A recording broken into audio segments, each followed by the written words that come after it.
Hello everyone, আমি অপরাজিতা, ছোট্ট রাজ্য ত্রিপুরা থেকে। তো আজকের থেকে আমি আবার রেগুলার আরম্ভ করলাম ইউটিউবে ব্লগ দেওয়া। আশা করি সবাই আমার পাশে থাকবা, আমার অনেক অনেক ভালোবাসা দিবা। তোমাদের ভালোবাসা আমার খুবই খুবই দরকার। তো দেখো, আমি কিন্তু সকাল সকাল আমার ঘরের কাজ শুরু করে দিছি। সকাল সকাল কইলে ভুল হইব, আজকে অনেকটা লেট হয়ে গেছে আমার ঘুম থেকে উঠতে। আজকে প্রায় 7টা বাজে গেছে তারপর যথারীতি ঘুম থেকে উঠটা আজকে প্রচন্ড একটা কেন জানি আলসি আলসি ভাব লাগতেছে শরীরে। মানে রান্নাঘরে এক কথা ঢুকতে ইচ্ছা করতেছে না, মানে বাকি কাজ সবই করতে ইচ্ছা করতেছে, কিন্তু রান্নাটা আমার করতে ইচ্ছা করতেছে না। আজকে মনে হইতেছে যদি কেউ আমার একটু রান্না কইরা দিত কত না ভালো হইতো, কিন্তু কে দিব? কেউ তো নাই রান্না কইরা দেওয়ার মতো। আচ্ছা, মা থাকলে না হয় কইতাম, মা একটু রান্না কইরা দাও। আচ্ছা, তোমরা কার কার এমন হয় আমার মতো? মানে অনেক সময় আমার ইচ্ছা করে যে আমি আজকে রান্না করতাম না, কেউ আমার একটু রান্না কইরা যদি সিদ্ধ ভাতও দেয়, এটাই আমার কাছে অমৃতের সমান মনে হয়। তো যাই হোক, কিছু তো করার নাই, সংসারের কাজ তো করতেই হইব। তো দেখো, এদিকে আমি কিন্তু তোমরা সঙ্গে কথা কইতে কইতে অনেক কাজই করে নিছি। ফ্রিজে আসলো পাঙ্গাস মাছ, পরশুদিন রান্না করছি, আর বাকিটা আজকে রান্না করুম। আচ্ছা, তোমরা কারা কারা পাঙ্গাস মাছ খাও আমি জানি না, বাট আমি কিন্তু বিয়ের আগে কখনো পাঙ্গাস মাছ খাইছি না। বিয়ের পর ফার্স্ট টাইম শ্বশুরবাড়ি তাই পাঙ্গাস মাছ খাইছি, কিন্তু তখন আমার বেশি একটা ভালো লাগতো না। মানে পাঙ্গাস মাছের মধ্যে তেলটা অতিরিক্ত, তো এই কারণে কেমন জানি একটা গন্ধ গন্ধ লাগতো, আমি খাইতাম না। কিন্তু খাইতে খাইতে একটু একটু করে ওখানে একটা ভালো অভ্যাস হয়ে আছে ওখানে খাইতে পারি, তবে অক্ষণ একটু আমরা করে কমিয়ে আনা হয়। ছেলেটা যখন ছোট্ট আসতো তখনই বেশিরভাগ আনা হইতো, কারণ হে তো কাটা মাছ খাইতে পারতো না। তখন তো পাঙ্গাস মাছের যেহেতু কাটা নাই, তো এই মাছটাই বেশি আনা হইতো আর কি। তো দেখো, এদিকে পাঙ্গাস মাছ রান্না করার লিগে আমি বেশি করে পেঁয়াজ টিয়াজ কাটটা নিতেছি, যেহেতু আমি এখানে 2 বেলার মাছ রান্না করুম আর কি। কারণ আমি একবারই রান্না করি 2 বেলার বুঝ, রাত্রে শুধুমাত্র ভাতটাই রান্না করি। রাত্রে রান্না রান্না আমার একদমই ভালো লাগে না। তো দেখো, আমি অখন যে ভয়েস দিতাম বইছি, আমি কিন্তু অলরেডি ভাত বসায়া তারপরে বইছি। আচ্ছা, আমার ভিডিও যদি তোমার কাছে ভালো লাগে তাহলে অবশ্যই কিন্তু একটা লাইক কমেন্ট কইরা আর আমার চ্যানেলটা সাবস্ক্রাইব করতে ভুলবা না। আশা করি তোমরা আমার ভিডিওটা সম্পূর্ণটা দেখতে ভালোই লাগবে। তো দেখো, এদিকে আমি কিন্তু মাছও বয়াইছি, ভাজা বয়াইছি আর কি, আর এদিকে ভাত বয়াইছি। ভাতটা হইতে অনেক সময় লাগে যেহেতু সিদ্ধ চাল। তো এদিকে ভাতটা বয়াই দিয়ে এদিকে মাছ রান্না করার লিগে রেডি হইতেছি। তো যাই হোক, তোমরা কে কোনান থেকে আমার ভিডিওটা দেখতেছো অবশ্যই আমার কমেন্টে জানাইয়া দিও। আর তোমরা কে কেমন আছো এটা তো অবশ্যই জানাইতে ভুলবা না। তো চলো, দেখতে থাকো, পাশে থাকো।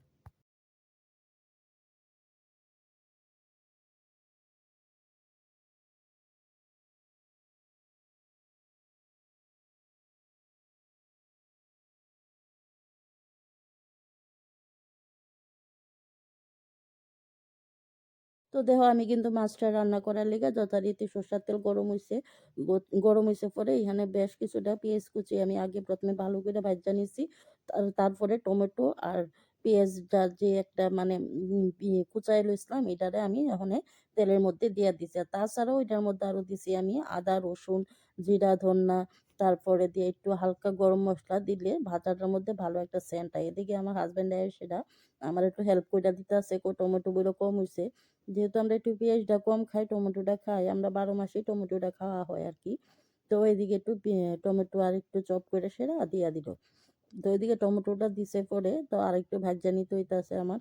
আর আমি কিন্তু রান্নার সাথে সাথে আমি বাসনও ধুয়ালাই, তাইলে আমার কাজটা অনেকটা কমে যাক। আর এদিকে ঘরে আসলে ধন্যা পাতা, তো আমার হাজবেন্ড গিয়ে সেটা আমার জেঠি শ্বশুরের ঘরের দিয়ে ধন্যবাদটা আনছি আর কি।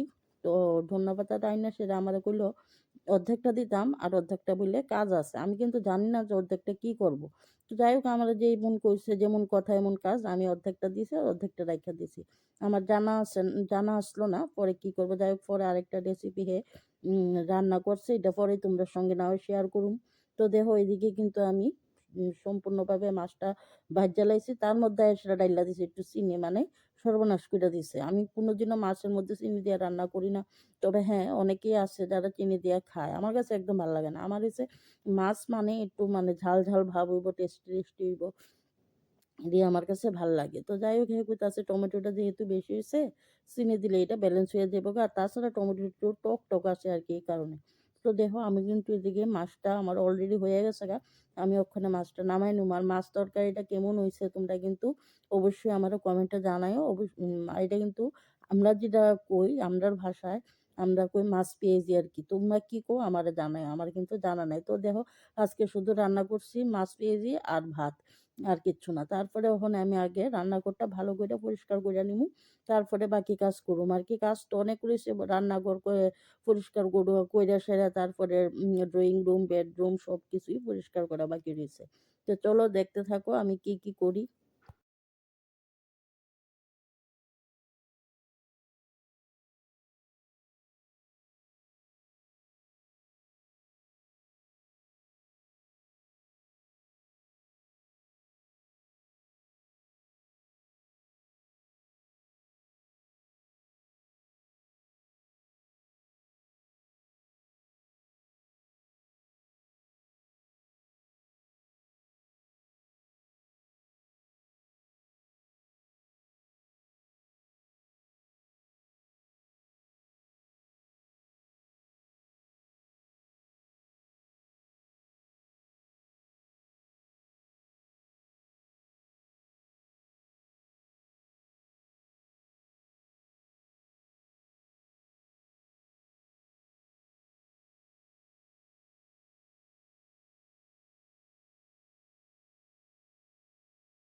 তো ঘর-টর সবকিছু মুইচ্ছা স্নান-টান কইরা আমরা কিন্তু আইয়া পড়ছি ভাত খাইতে।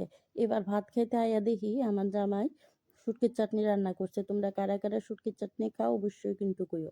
এদিকে নোনা শুটকি আর সেজল দিয়া চাটনি করছে। আর এটার গন্ধে তো আমার আরো ক্ষুধা লাগিয়া গেছে গা। তারপরে দেখো ভাত বাইরা রাখতে, রাখতে আয় না গিয়া যখন বকা-টকা দিছি তারপরে দুজন আইছে ভাত খাইতে। তো আমরা ওখানে একটু ভাত খাই পেটটা ভইরা সারাদিনে। আমরা কিন্তু ২ বেলা ভাত খাই, ৩ বেলা আমরা ভাত খাই না। তো চলো তোমরাও ভাত-টাত খাও ভালো কইরা খাওয়া-দাওয়া করো। আজকের মতো আমার ভিডিওটা এই পর্যন্তই। যদি ভালো লাগে অবশ্যই একটা ছোট্ট করে একটা কমেন্ট কইরা আমারে জানায় দিও। চলো টাটা।